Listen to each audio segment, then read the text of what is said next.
नमस्कार। देवभूमि झारखंड न्यूज़ से मैं दिलीप सिन्हा। आज हमारे अतिथि हैं भारतीय प्रशासनिक सेवा के अधिकारी और देवघर के उपायुक्त श्री नमन प्रियस लकड़ा जी। सबसे पहले तो सर कि इस बिजी शेड्यूल में आप समय निकाले देवभूमि झारखंड के लिए, इसके लिए सर आपको बहुत बहुत धन्यवाद सर। जी धन्यवाद। जैसा कि हम लोग जानते हैं कि देवघर जो है 12 ज्योतिर्लिंग में से बाबा बैद्यनाथ धाम एक है और शक्तिपीठ भी है। और देश का ये कह सकते हैं कि सबसे बड़ा मेला श्रावणी मेला यहाँ पर अब चंद दिनों में शुरू होने वाला है। 105 किलोमीटर का कांवड़ यात्रा और श्रावणी मेला 6 दिन बाकी है। तो डीसी साहब काफ़ी इसे लेकर दिन रात पूरा एक्सरसाइज कर रहे हैं, पूरी प्रशासनिक टीम लगी हुई है। तो श्रावणी मेला पर हम सर से बातचीत करते हैं। सर, श्रावणी मेला को लेकर देवघर प्रशासन की आपकी सर क्या तैयारी है? जी राष्ट्रीय श्रावणी मेला 2025 11 जुलाई से लेकर 9 अगस्त तक चलेगा। उसके बाद में भादो मेला संपन्न होने हैं। पूर्व के वर्षों के भांति श्रद्धालु श्रावणी और सावन में और भादो के मेला में आएंगे।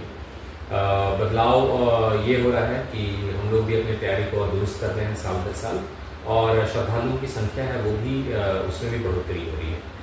पिछले साल 47 लाख श्रद्धालु आए थे और इस साल 51-52 लाख या उससे ज़्यादा श्रद्धालु के आने की संभावना है। तो इसीलिए हम लोग अपनी तैयारियां दुरुस्त कर रहे हैं। और इस बार का हमारा जो उद्देश्य है, जो मूल जो हम लोग का जो प्रयास है वो ये है कि जो पूरा आपने जैसा कहा कि 105 किलोमीटर का पूरा जो कांवड़िया पथ है जो सुल्तानगंज बिहार से चलकर आते हैं, और देवघर का जो 11 किलोमीटर का कांवड़िया पथ है, और फिर बाबा मंदिर में दर्शन करते हैं, पूजा करते हैं, और उसके बाद में फिर यहाँ देवघर में रहकर फिर लौटते हैं।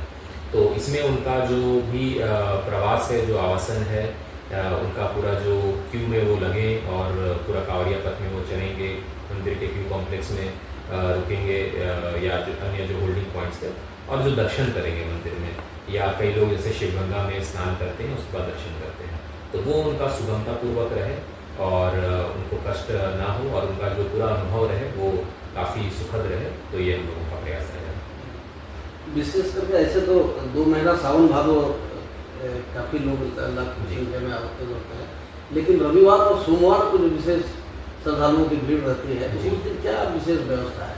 जी देखिए, 2015 से ही ये व्यवस्था है, और जो मंत्रिमंडल सचिवालय एवं निगरानी विभाग झारखंड सरकार के द्वारा भी ये आदेश निर्गत कर दिए गए हैं, और ये पत्र तमाम राज्यों में और विभाग में ये प्रेषित कर दिया गया है। पूर्व के वर्षों के भांति जो है वो रविवार और सोमवार को शीघ्र दर्शनम या जो VIP दर्शन जो रहता है वो बंद रहेगा। शेष दिन जो है वो सावन में ये शीघ्र दर्शनम की व्यवस्था रहेगी। तो इससे हम लोगों को जो भीड़ को मैनेज करने में, क्राउड को कंट्रोल करने में और भी ज़्यादा आसान रहता है। और साथ ही ये सभी लोग समझते हैं, हर साल ये अभी की नई व्यवस्था नहीं है, ये हर साल की ये व्यवस्था है। सभी लोग ये समझते हैं कि सावन में ऐसे भी VIP विजिट्स के जो रिक्वेस्ट हैं वो कम आते हैं, और संडे और मंडे चूँकि और भी ज़्यादा भीड़ रहती है या श्रद्धालुओं की संख्या रहती है, तो उस दिन के लिए ये शीघ्र दर्शन नहीं रहता है। बाकी जो जनरल लाइन से जो दर्शन होता है, तो इसको ही हमारा प्रायोरिटी है। कल हम लोगों ने पंडा समाज के साथ में बैठक किया है, और सभी जो इसके स्टेक होल्डर्स हैं उनका जो कहना है और जो मूल हमारा जो प्रयास रहेगा वो ये है कि जो आम श्रद्धालु आते हैं उनका सुगमतापूर्वक दर्शन हो सके सावन में और भादो में, ये हम सबका प्रयास रहना चाहिए। स्वाभाविक है, इतनी भीड़ लाखों लोग जुटेंगे तो विधि व्यवस्था भी एक चुनौती प्रशासन के लिए होगा। तो विधि व्यवस्था को लेकर बनाए रखने के लिए क्या तैयारी है? एक तो यह है कि एडिशनल पुलिस बल प्रतिनियुक्त होते हैं, कई पदाधिकारी हैं, अलग से पुलिस पदाधिकारी, सीनियर पदाधिकारी, उनकी प्रतिनियुक्ति की जाती है। इसके साथ में हमारे जो अलग से पुलिस को जो OPs हैं और ट्रैफिक OPs हैं वो अलग से अधिष्ठापित होते हैं। हमारे अलग से मजिस्ट्रेट्स आते हैं जो कि हमारे पुलिस के पदाधिकारी और पुलिस बल के साथ में प्रॉपर उनकी ब्रीफिंग की जाती है, और उनके द्वारा प्रॉपर निगरानी रखी जाती है, न सिर्फ क्राउड कंट्रोल में बल्कि किसी भी तरह की विधि व्यवस्था में किसी भंग होने की संभावना न हो उसके लिए। साथ ही हम लोगों ने तकनीक का इस्तेमाल किया है, AI टेक्नोलॉजी की मदद से, AI कैमराज की मदद से हम लोग फेस रिकॉग्निशन जो कैमराज हैं उससे न सिर्फ हम लोग हेड काउंटिंग करेंगे बल्कि हम लोग ये फेस रिकॉग्निशन होगा कि अमुक व्यक्ति जो है वो किस किस पॉइंट से गुजरे हैं, और उससे खोया पाया में या किसी तरह के अगर किन्हीं को ढूंढने में परेशानी हो रही है या संभावना अगर ऐसे बनती है तो वो हम लोगों की मदद से देख सकते हैं। साथ ही किसी भी प्रकार का अगर कोई शरारती तत्व हैं या विधि व्यवस्था भंग करने की अगर किसी के द्वारा कोशिश की जा रही है तो उनको वहाँ से देखा जा सकता है। AI ड्रोन से भी निगरानी हम लोग बनाएंगे। इसके साथ ही जो ANPR कैमराज हैं या स्पीड कैमराज हैं उससे जो नंबर प्लेट रीडिंग सिस्टम है व्हीकल्स का और जो स्पीड लिमिट क्रॉस कर रहे हैं वो प्रॉपर्ली देखा जाएगा। साथ ही जो पूरी विधि व्यवस्था का एक बहुत ही इम्पोर्टेंट महत्वपूर्ण हिस्सा है कि किस तरह से पूरी ट्रैफिक व्यवस्था को हम लोग बेहतर परिचालन कर सकें। तो हम लोगों ने हमारे बस एसोसिएशन, टोटो ऑटो एसोसिएशन के साथ में बैठक किया है और सभी की आपसी सहमति से ये किया है कि किस जगह से कौन से बसेस की परिचालन होगी उसका प्रॉपर हम लोगों ने लिस्टिंग कर दिया है, कौन सा वो रूट फॉलो करेंगे। जैसे कि यहाँ से जो भी बासुकीनाथ जाएंगे वो अपने अलग अलग जो भी एरियाज़ हैं, पार्किंग एरियाज़ हैं, और जो देवघर से जो बसेस खुलनी है वो जो क्लब ग्राउंड से कुछ पर्टिकुलर रजिस्टर्ड बसें हैं वो खुलेंगी और कुछ ISBT से भी कुछ पर्टिकुलर रजिस्टर्ड बसें वो खुलेंगी और सरैया हाट हंसडीहा चौक से होते हुए वो बासुकीनाथ दुमका जाएंगे और लौटने के क्रम में वो NH 114 से होते हुए वो लौटेंगे। तो इसके लिए भी हम लोगों ने अपने पुलिस बल की प्राथमिकता वगैरह कर दिया है। साथ ही जो भी मेडिकल एम्बुलेंसेस हैं या अन्य जो स्कूल के जो बच्चे हैं उनके स्कूल बसेस को किस तरह से परिचालन हो सके। जो व्यापारी संघ है उनका एक कंसर्न था कि कैसे उनका जो स्टॉक आता है उसको वो कैसे टाउन में और अलग अलग जगह पे आ सके, नो एंट्री वगैरह उन सभी की टाइमिंग्स को प्रॉपर्ली निर्धारित किया गया है। साथ ही हम लोग ओपन टू सजेशन में फीडबैक के साथ में काम कर रहे हैं। हम लोग जो सावन का पूरा 1 मंथ है हम लोग प्रतिदिन आप लोगों के माध्यम से सभी जो हमारे समाज के लोग हैं, स्टेक होल्डर्स, उनके माध्यम से हम तुरंत फीडबैक लेते रहेंगे। जो भी लोगों की समस्या सुझाव की भी परेशानी रहेगी वो हम लोग त्वरित उसका समाधान करते हुए आगे कार्रवाई करेंगे। सावन में श्रद्धालु जहाँ आते हैं दूर दराज से तो उनसे वसूली भी अधिक रेट पे खाना मिलना या प्रसाद में पेड़ा, इलायची, चूड़ा जो भी प्रसाद है यहाँ पर उसका रेट अधिक वसूलते हैं तो उस पर कैसे कंट्रोल करें? इसके लिए भी हम लोगों ने विस्तृत बैठक किया है। पिछले सोमवार को हम लोगों ने हमारे जितने भी चेंबर ऑफ कॉमर्स हैं और ये ऐसे छोटे बड़े जितने भी एसोसिएशंस हैं लगभग हम लोगों ने 50 से ज़्यादा संगठनों के प्रतिनिधियों को बुलाया, उनके साथ में वार्ता किया और हम लोगों ने कुछ जो दर है वो जो इम्पोर्टेंट जो भी आप लोग ने बताया खाद्य सामग्री है या होटल्स है, होटल या लॉज बुकिंग से उसका एक हम लोगों ने रेट तय कर दिया है।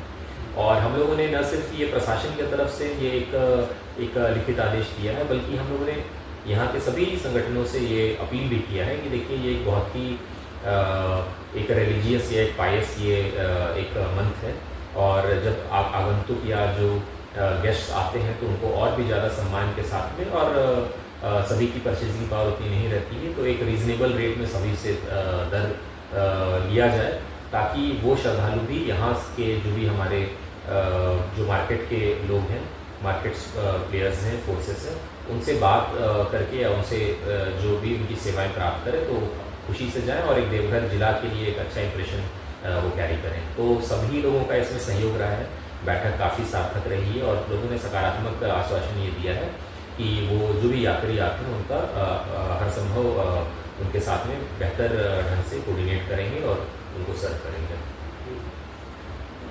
इतने लोगों की उपस्थिति जहाँ हो तो स्वच्छता अपने आप में एक बड़ी समस्या बनकर उभरती है। तो स्वच्छता को लेकर और पॉलीथीन और इस तरह से जो लोग गंदगी करते हैं और गंदगी फैलाते हैं इसको लेकर क्या करेंगे? नगर निगम के जो कर्मी हैं और जो सुपरवाइज़र रैंक के लोग हैं उनको हम लोगों ने और भी ज़्यादा संख्या में इस बार रिक्रूट किया है। जो मैं बता रहा हूँ अलग अलग संगठन उनमें भी उनके साथ जो बैठकें हुई थी अलग से व्हाट्सएप ग्रुप बना है ताकि कहीं भी शहर में अगर कचरा नज़र आ रहा है तो खबर किया जाए। कचरा एक ऐसा चीज़ है कि साफ़ किया जाए और चूँकि इतने संख्या में लोग यहाँ पे रह रहे हैं, पॉपुलेशन डेंसिटी यहाँ का काफ़ी हाई है टाउन एरिया का और निश्चित ही जो फ्लोटिंग पॉपुलेशन है, लोग आ रहे हैं जा रहे हैं, वो कचरा वो निकल कर ही आएगा।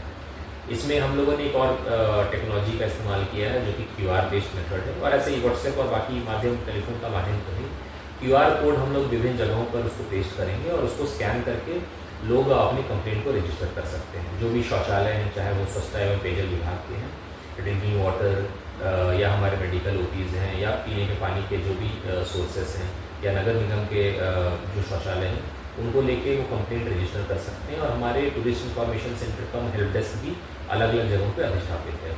हम लोगों ने इस बार अलग से टीम को सेटअप किया है जो हमारे इंटीग्रेटेड मेला कंट्रोल रूम है। वहाँ टीम में तकनीकी कर्मी भी रहेंगे और हमारे सुपरवाइजर रैंक के लोग भी रहेंगे। जैसे हम लोगों को ये कहीं से सुझाव फीडबैक या कोई भी शिकायत प्राप्त होती है हम लोग उस पर त्वरित कार्रवाई करेंगे।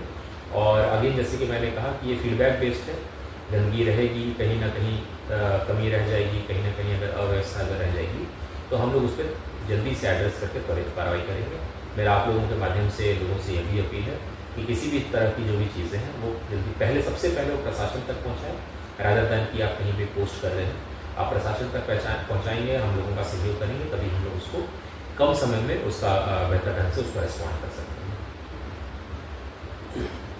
श्रावणी मेला को लेकर देवघर जिला प्रशासन तैयार है और क्या तैयारी है इसे हम अभी उपायुक्त महोदय से जाने। इसी के साथ हम आपका बहुत बहुत आभार व्यक्त करते हैं। Thank you.